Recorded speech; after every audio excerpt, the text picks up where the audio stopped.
This is Dean Roberts, the drum machine from Leatherwolf, and you're listening to the FANTASM Podcast.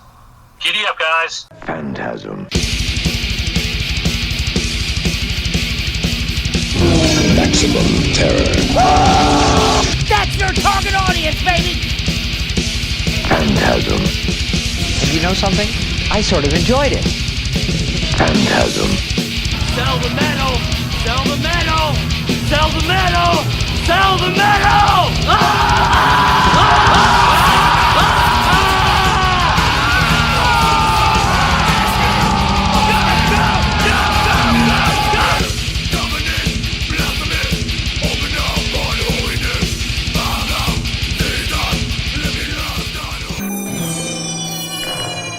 Phantasm. Hey, this is Dr. Vincent West, Medical Doctor, FANTASM Podcast. One of my favorite bands growing up was Leatherwolf.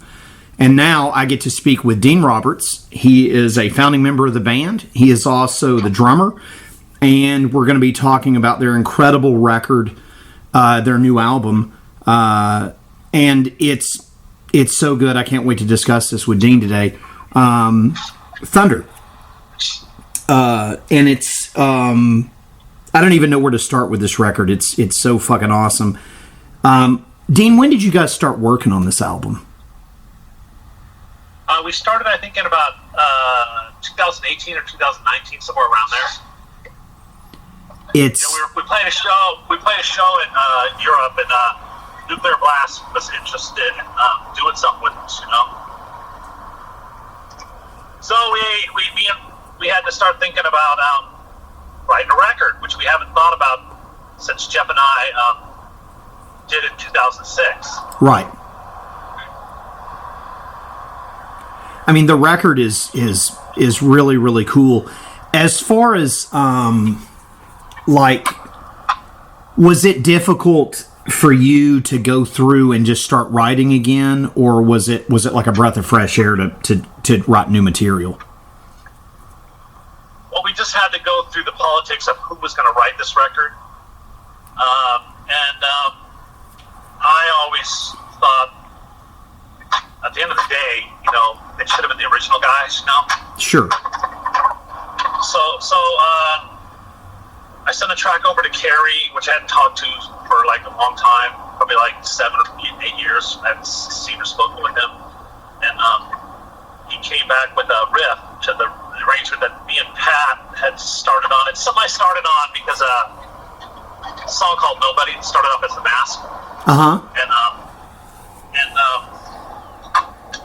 And he wrote a killer riff, and I just thought it was cool what he did. He wrote a chorus, and I just go, man, I could deal with this.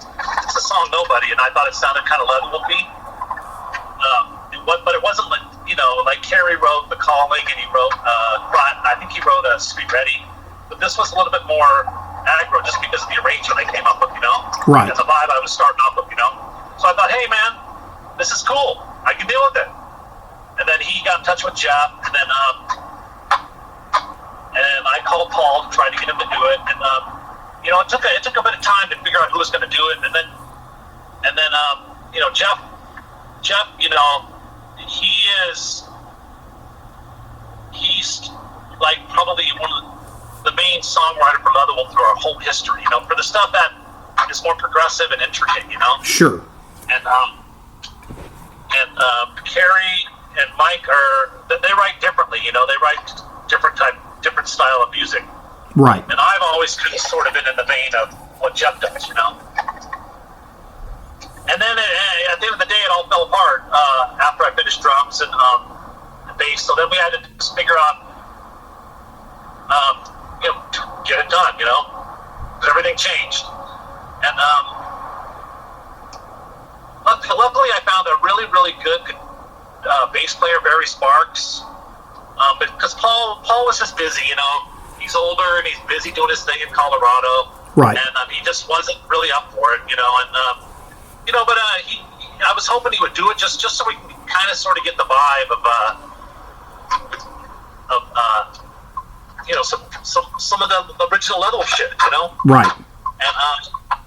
And Robbie's just a really smoking ass guitar player, and Barry's really good, and the singer was really good, and then I got a couple other people to play. But it was a little tricky, man.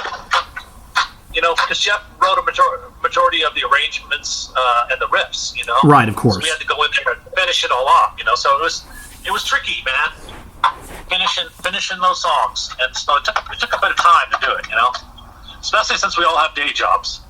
But at the end of the day, it's since Jeff was involved, it is got the level of vibe for writing, but right. It's tricky to get the vibe of playing, because back in the 80s, the original guys, we practiced a lot, and we were actually really good. So we had our own vibe, about how we played, and everyone was good. I thought, back in the 80s, I don't think we ever got back to that level of performing that well since then, Right.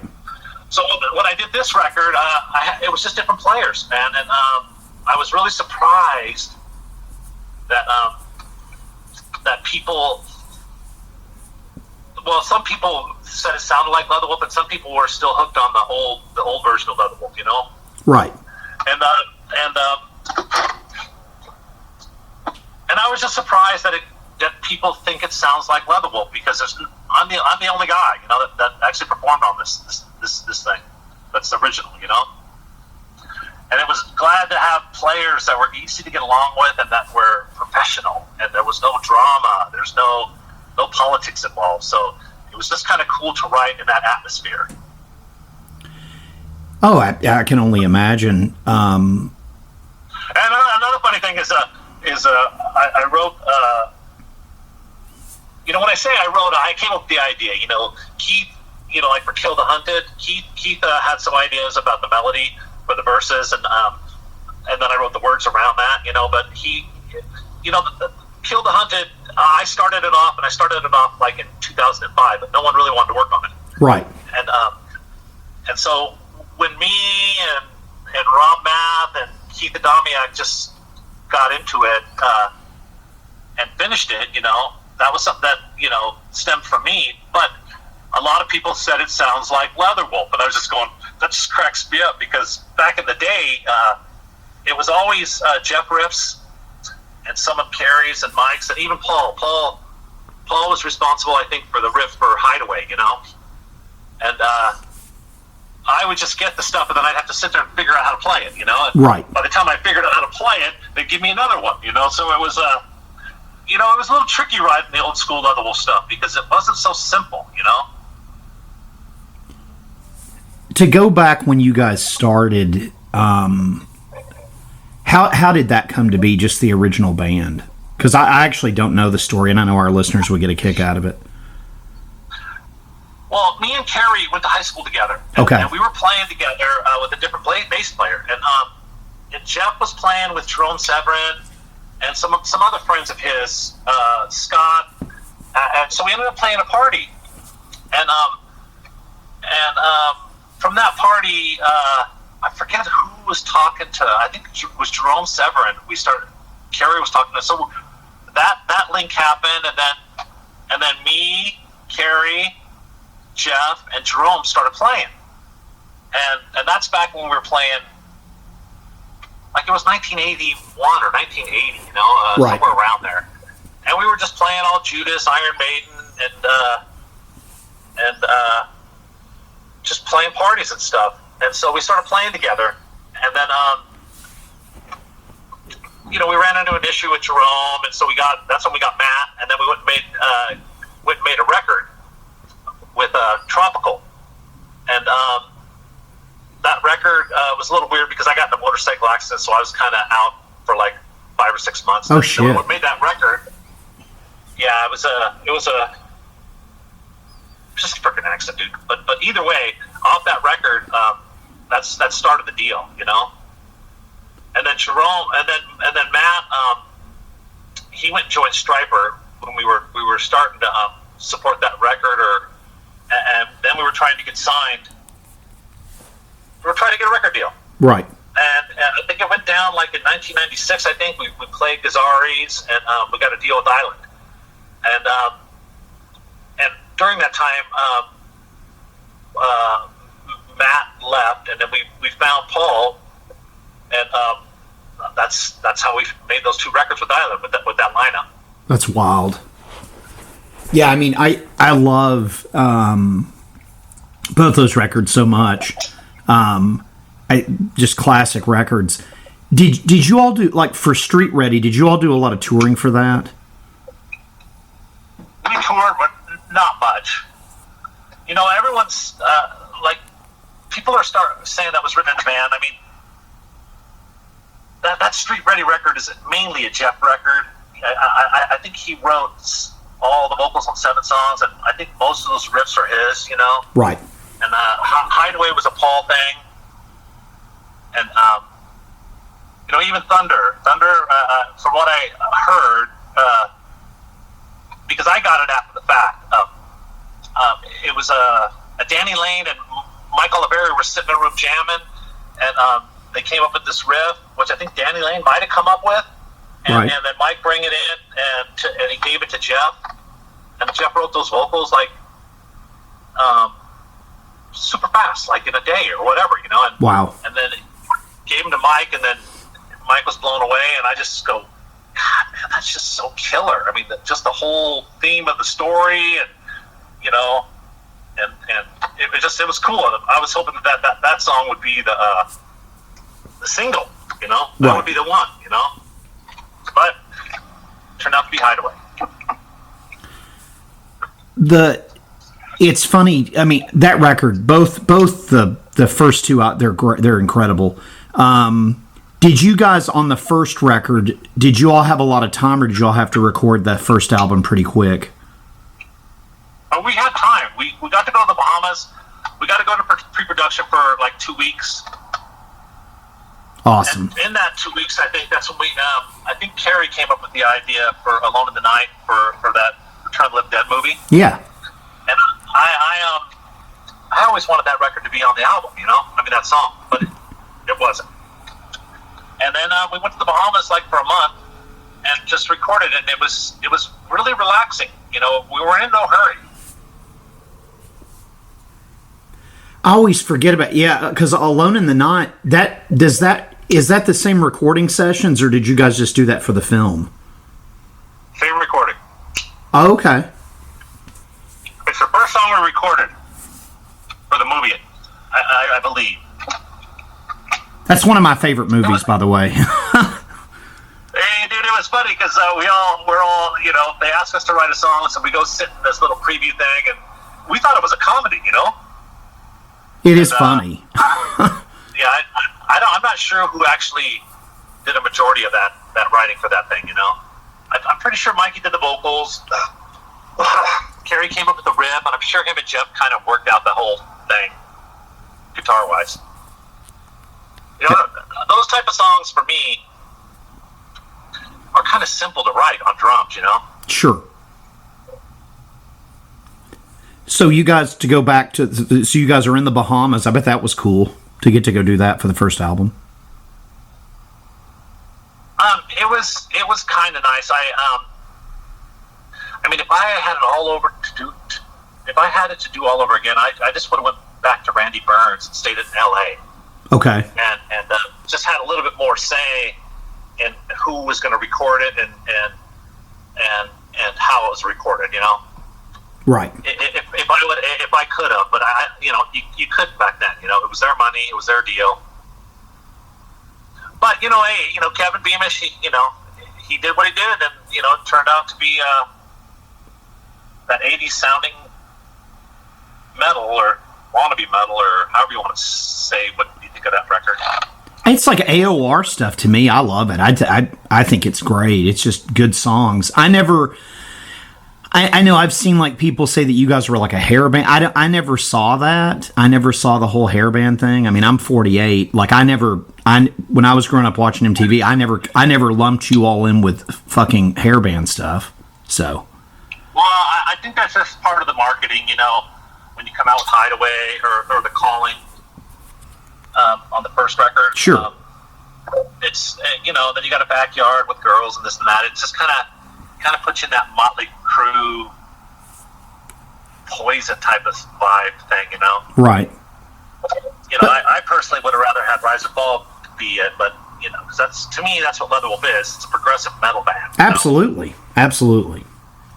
Yeah, I never, like I said, that the first album to me is just like it's really just clever and just really good, just a great album to listen to. You know, it's got a lot of melody and a lot of really cool vibe stuff going on. Then, of course, Street Ready, obviously, it's great. But it's... Our first record was Tropical. It was, you know, Spider, Season of the Witch. It was much more heavier. Right. Yeah, and then you get signed, you start thinking about, you know, your future and stuff, you know? And still a lot of that stuff was, you know, Jeff Gare melody stuff, you know? Which is, it's just killer, man. Oh, it is. Killer progressive riffs, man. That guy is the man. So for Street Ready, where did you all record that, and how did that go? Same place, the Bahamas. Really? Yeah, I went back to the Bahamas and recorded it. And then Island wanted, God, I forget his name. Who's the guy that mixed Dawkins? What's his name? Shit. I can tell you. Michael Wagner? Yeah. So they had him mix it. They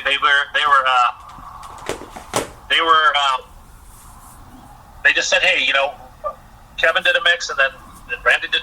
Then Kevin Wagner did a mix, and it was done. You know, they went with Michael Wagner. I always liked his stuff myself. I don't know. I mean,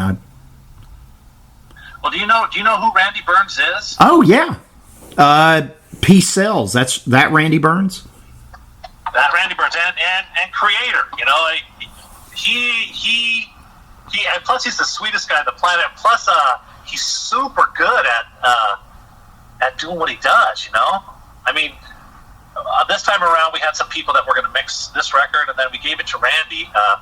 Ran into him on the internet on Facebook, and we gave it to him, and then he comes back, and me and Robbie are sitting there going, "You can hear everything.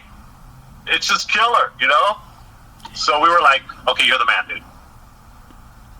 He's great. I mean, I remember when they, in like 2004, when they reissued Peace Sells, where Mustaine had fucked with it, he ruined it. Like, it's like, dude, leave it the fuck alone. Like, Well, it turns out, who was the other guitar player in that lineup? Chris Poland. Okay, now you got Chris Poland is he's at the top of the food chain of guitar playing. You know, that guy, you know, is just phenomenal. And Randy was like, okay, so he's the lead guitar player, and Dave Mustaine is you know, the average guy or whatever. You know, Dave's really good. I mean, I remember we played a party in Anaheim, and it was Metallica. Oh, the original shit. Guys, you know. Right.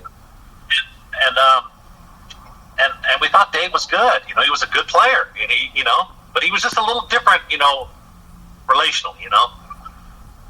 And so Randy does that record, and I think because he thought Chris Poland was like at a higher level playing, I think Dave just wasn't really thrilled with that, so he didn't get the next gigs. You know. Right.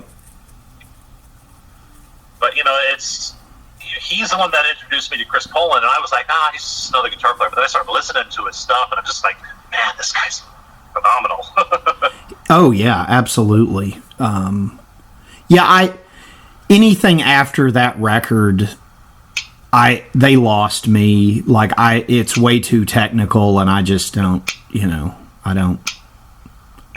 I grew up in Florida, so like as soon as death metal came out, I kind of dropped all the thrash stuff. I've never been a big thrash metal fan. I like the Teutonic stuff, like Creator and Sodom. I love that stuff, but Randy was going, when he mixed this record, he goes, you know what? It's kind of nice to mix this type of music, you know? Oh yeah, because it's not so thrashy, and it was recorded well, and it's got some melody to it. It was just, he was like, dude, you did a good job, Dean. You did a good job. It's incredible, right on, man. Dude. So let's talk about this album, man. So as far as for your drums, did you use like just one kit to do the whole album, or did you use different stuff, or did you tweak some stuff around, or? I used the same kit for a majority of the songs, but some of the drums were recorded like The Henchman. That was recorded in like 2006. You know, the Lights Out, that was recorded. Those drums were recorded in I think 2002. Oh wow! You know, so there was a couple different drum tones that were there, but you know, 90% of that stuff was recorded in San Diego at Signature Sound. You know, Okay. with Mustache Mike. Awesome. And Michael Kramer, you know, he recorded the drum tracks for The Henchman and for Lights Out. I think he did it for Thunder too. I forget.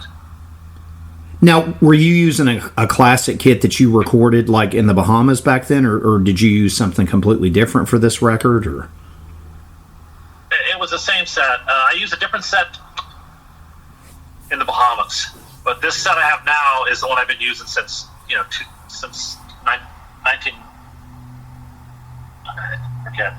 I used it. I got it after recording Street Ready. it's fucking just incredible. Had storage for 10 years, and then you just started recording. You know. Well, it sounds like amazing. The world was silent. It was it's something Jeff and I did. Carrie and Mike and Paul just didn't really show much interest in participating in that thing. You know. Right.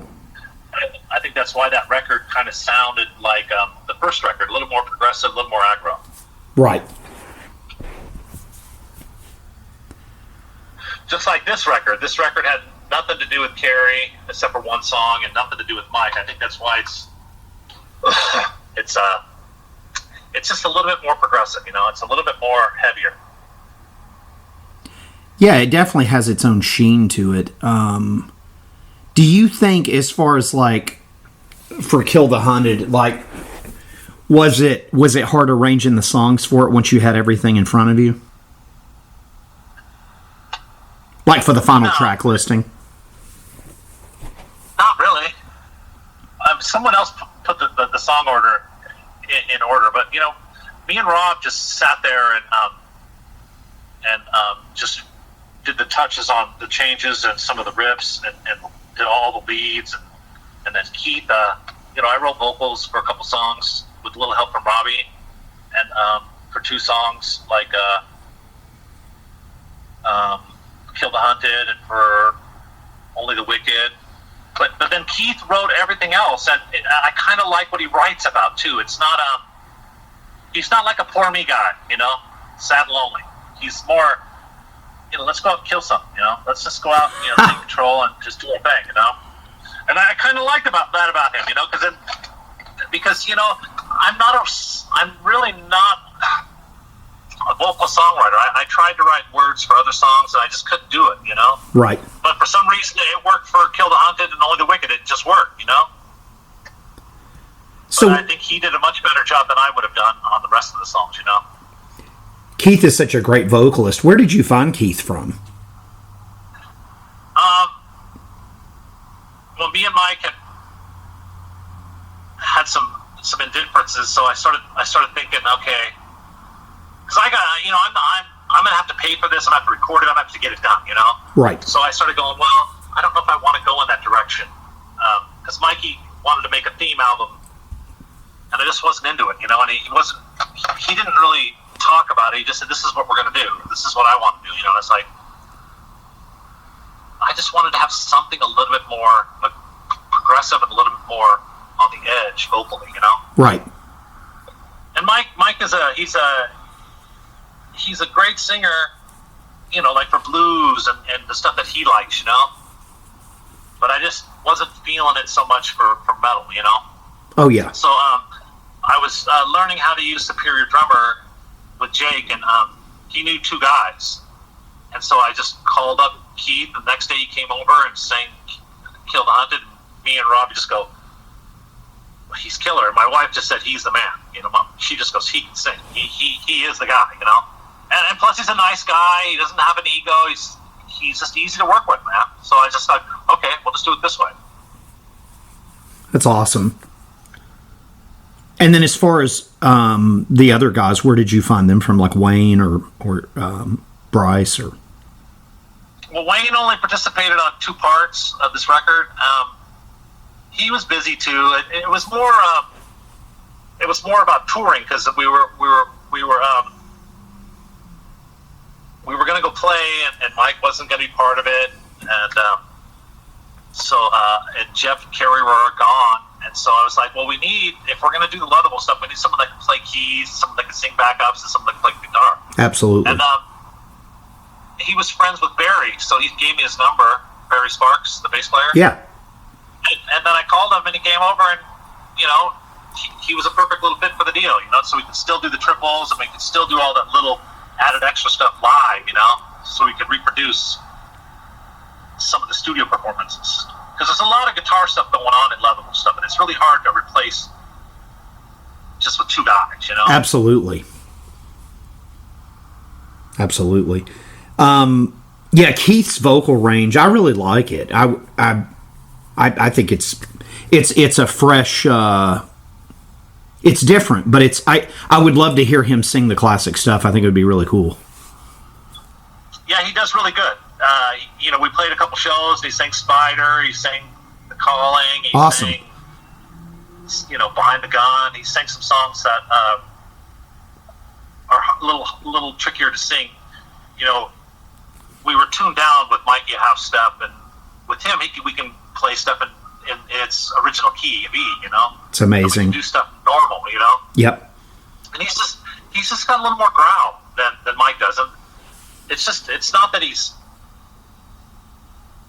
I mean, it's all speculation, dude. The song's a song, Sure. And it's, the classic version of Thunder is a classic version, Our version is just a different version of it, with just some different leads and just a different vibe. That's how we play together, Sure. As far as you guys, are y'all going to try to get out? I know you got the show coming up. We'll talk about in a second at the Whiskey, but are y'all wanting to do some stuff maybe in Europe, play some festival stuff next year, or anything like that? Or yeah, we were supposed to go last year, but I broke my wrist, and so I was out for like 9 months, and so right now we got a booking agent, and we're just getting the ball rolling and playing more shows. Fucking awesome! And playing the Whiskey, that's going to be fun. I haven't played there since the '80s. I don't even remember if I even played there. I know I played the Troubadour and Gazzari's and the Roxy. I think we played the Whiskey once. I think it was with Warren too. Nice. Yeah, it's cool, man. I mean, I wish it was closer. I live all the way in Florida. I'd love to see you guys. That'd be awesome. In fact, I was going to tell you this. I think you'll probably get a kick out of this. The last time I saw Leatherwolf was at Prague Power. In Atlanta, yeah, that was me and Jeff and Wade. Yep. And Pat and this other guitar player. Yeah, so we went out with 2 guys, That was the last time I saw you play. Yeah, that was a while ago. Yeah. I think we did okay. Yeah, it was cool, man. I mean, it's always, I try to always support, the bands that I like, and it was exciting to, I mean, I literally went to that damn thing to see you guys, so I don't even remember who else was there that year. I have no idea, but that's what I went. I came up from Florida.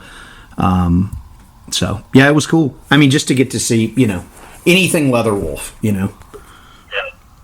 there's a few people flying in to see us play it, which I really respect because, people still like the music, and we're still representing and doing okay, at least musically, Absolutely. Like I said, I wish I could. It's me getting off work, and it's next to impossible for what I do, so it sucks. I'm kind of trapped here. Well, hopefully we'll be in your town sooner than later, Yeah, there's some actually pretty cool places around here. I live like about an hour and 50 minutes from New Orleans, and then of course Pensacola. There's a lot of cool stuff that people come through sometimes. It's cool. It's beautiful here, I think. I mean, I grew up in the Miami, Boca Raton area when I was a kid, but I live on this side now. It's just a lot cheaper to live on this side of Florida. So, and work brought me here, so, What do you do? I'm a repo man.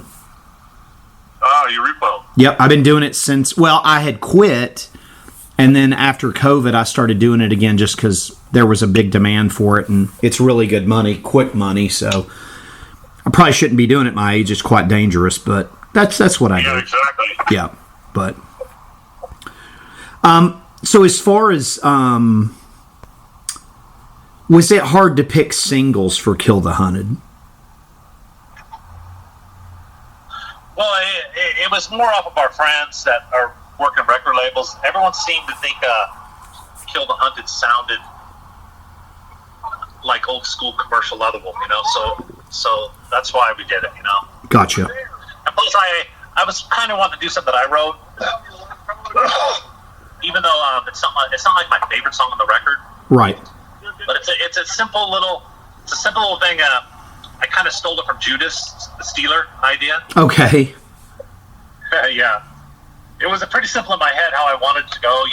Yeah. Parts. Absolutely. And I've always liked guitar playing more than vocals. Not that it's good or bad. I always like to emphasize the guitar stuff. Absolutely. And Jeff was really good at that stuff, coming up with the parts. And so when we started doing this, it turns out I like all that stuff too. 3 triple harmonies, duals. So it was interesting sitting with Robbie in my garage and just coming up with the parts and piecing them together and Right. Just doing it. It was interesting because it's the first time I got to get into that world of guitars and start thinking about it. Because I never did before. Because usually Carrie, Jeff, and Mike were always working together, and Jeff just would come up with some really, really cool ideas. Oh yeah, absolutely. What are some of your favorite tracks on the album that you like to talk about? I like Nobody. I like Kill the Hunted. I like The Henchman. I like Hit the Dirt. I like Madhouse. I like Enslaved too. I like that ending. It's got some feeling to it. Absolutely, absolutely. Yeah, Barry came up with that end part. That end part. Really? Yeah, I would send it to Barry, and then he goes, I got another part for the ending, and so he did that little bass riff, and we were thinking, well, that could be a whole song by itself, So we dicked around with putting vocals at the end, and then at the end of the day, we just said, let's just make it a lead, just make it something a little different, So that's how that thing got its ending, It's incredible. So as far as a live set, are you going to be playing some classic stuff, or you go sticking to the new record? No, we'll play like Street Ready, Thunder, The Calling. We'll play like Spirits in the Wind. We'll play Nice. Thunder, Gypsies. Play like Alone in the Night too. We'll play Rise or Fall, Awesome. Behind the Gun. Sounds like a great set list. People are going to be in for a surprise. It's awesome. Yeah, it's still at this phase of time. It's still the old stuff seems to still be relevant. Oh, I mean, like I said. I mean, when you think about it, dude, there's so many good songs. There's just so many of them, man. I mean, if you all played Street Ready all the way through, I'd shit. I mean, that record is so nostalgic for me. I remember getting it, and it was great. And I remember I was the type of music buyer growing up. Like, I saw the Hideaway video on Headbangers Ball, and then I went and bought it Sunday. I would skip out of my friends. My buddy and I, when we were growing up, we skipped church. We're supposed to be in church, and we went to the mall and bought music. So, yeah, But I remember, it's just great. And then, of course, I went back and got the self-titled, and it was great. But For the new record, this artwork's killer. Talk about that a little bit. I fucking love the new album artwork. It's incredible for Kill the Hunted. Well, that's Mark Sasso. You know, he does all the Dio stuff. And plus he's a New Yorker, and he's like the sweetest guy on the planet. And he just did some drawings, and we just picked it, and it just turned out killer. You know, it was. You know, but this is the first time that I got to just say what I like. You know, I didn't have to deal with other people. You know, right? No drama. And, well, it's not so much that everyone's got an opinion. You know, and I just wanted to be in a heavy metal band with more of a metal vibe to it, art-wise. You know, and Mark is the man for that stuff. Absolutely. Yeah, he did a great job. It's really, really cool. Yeah. And then mixing and mastering, did that take a long time for Kill the Hunted? No, Tom Baker mastered it. He's like super famous, and he's really, really good. Absolutely. And Barry just spent some time. Randy Burns just spent time on polishing it up, getting it dialed, which I think made it sound way better. You know, his just his whole flavor of how he mixes is it's pretty phenomenal. You know, that he's like one of the best mixers I've been around. You know. Oh yeah. Yeah, it's phenomenal. And this vinyl you've got coming out's beautiful too. The orange one. Yeah, isn't it? It really is, man. It's really, really cool. Well, that's Chris Leibenboot. He set it up, and he's the one that did that. And you know, if we sell enough, we're going to do another pressing with just a different color album. You know? Oh yeah, absolutely. It's so crazy vinyl being back, man. It's expensive too. You can get into some money buying new vinyl nowadays. Yeah, it's not what it used to be, dude. You know, it's more expensive to get them made. Absolutely. But it's cool, though. It's cool that you guys have it. I think it's beautiful. It's awesome. It's very, very, very cool. But yeah, I think the record is, I think it's phenomenal, man. It's really one of my favorite things that's come out this year. It's everything I would expect. Like I said, I don't really know what, people that grew up with the band are expecting, but I love it, man, for what that's worth. I think it's great, and it's got a breath of fresh air to it. I love it. Yeah, I'm more of a heavy progressive metal guy. I'm more let's go to the edge. And for the island stuff, I think we were just a little bit more.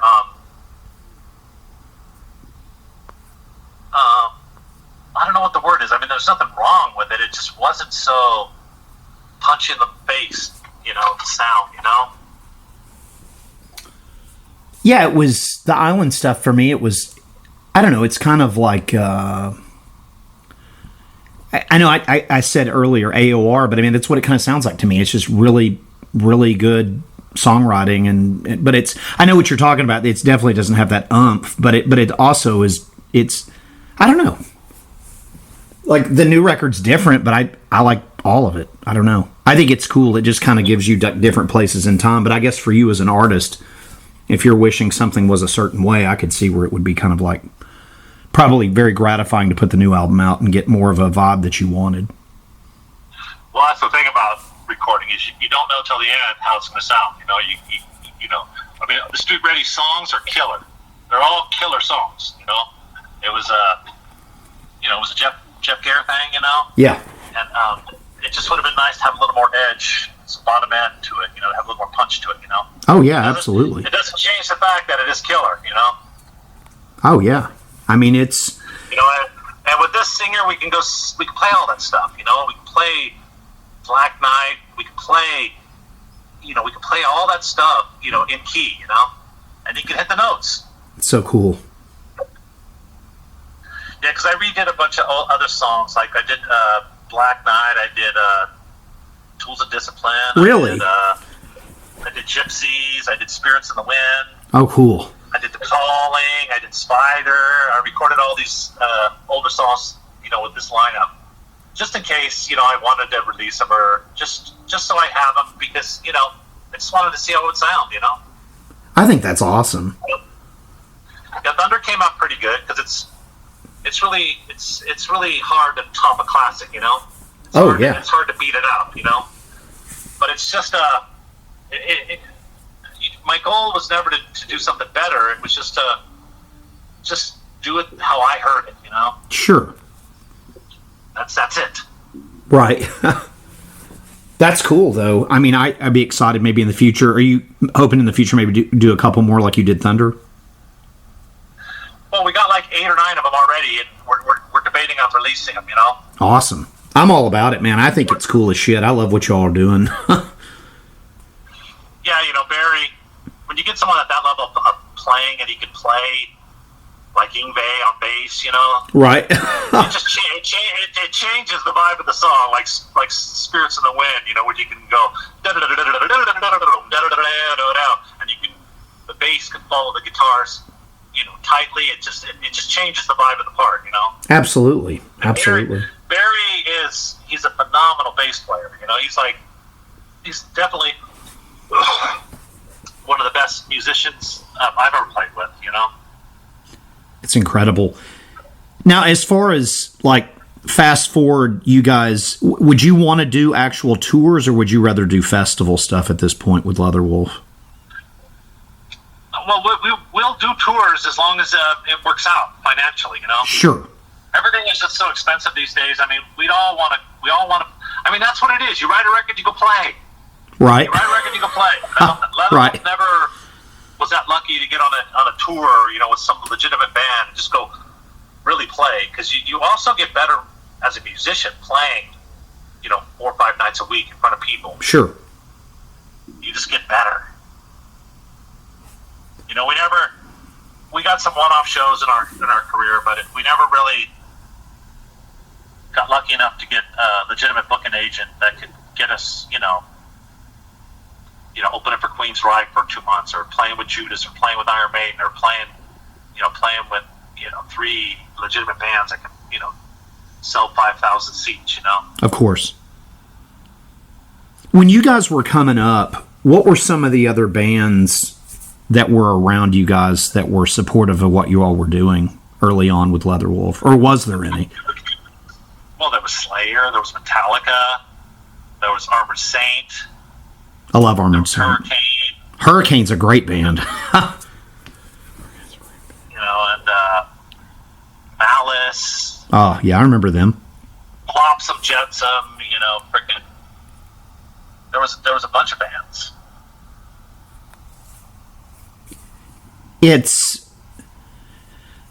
What was it like? Do you remember, just to ask you this, I'm sorry, I appreciate you taking the time to do this. I can't thank you enough again. I'm such a huge fan, but do you remember the Island thing? How did that happen as far as Island signing you guys back then? We just played Kazari's, and at the end of the show, we had a record deal. Wow. Just like that. You get off stage. Plus, we got a star on the side of the building right below Van Halen. We're like, that's just cool, man. That is very fucking cool. I didn't know that. That's awesome. Yeah, it was cool, And at that particular time in our history, Leatherwolf was good. We were legitimately good. Everyone was good at playing, Right. I mean, we put the time in, dude. We played practice 4 nights a week for years. Just practice. So we got pretty good at our trade, Oh, yeah.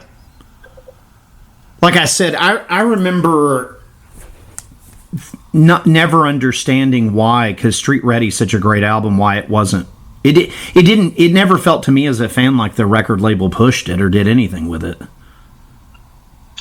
It's just it's just how it works, If something catches on, because we would play with Warrant, we would play with Poison, we would play with these other bands, and somehow they caught on, Right. And they get to play the shows and build their following. It never panned out for us. That's just how it was.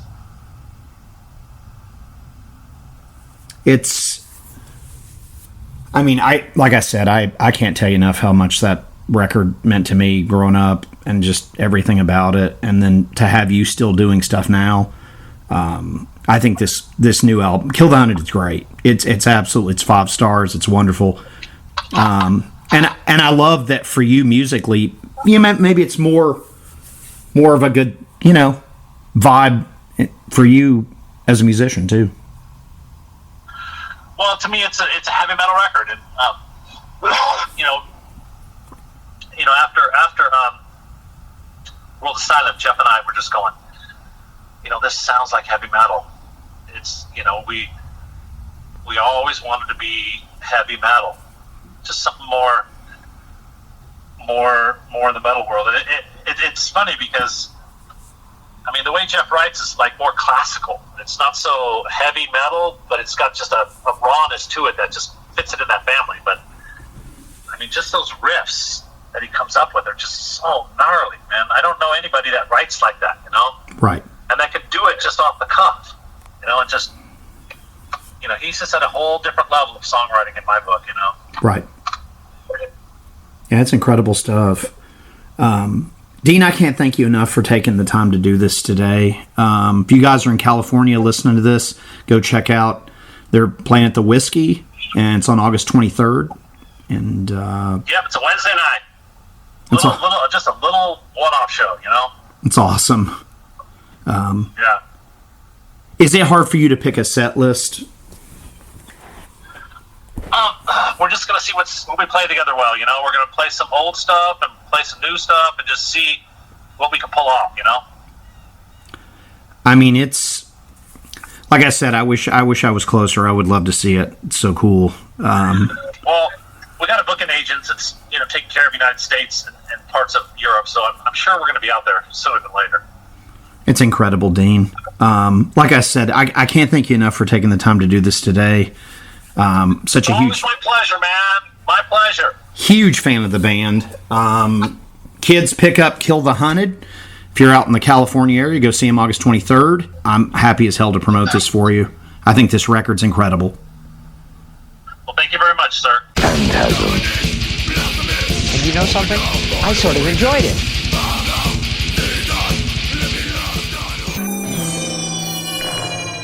Phantasm.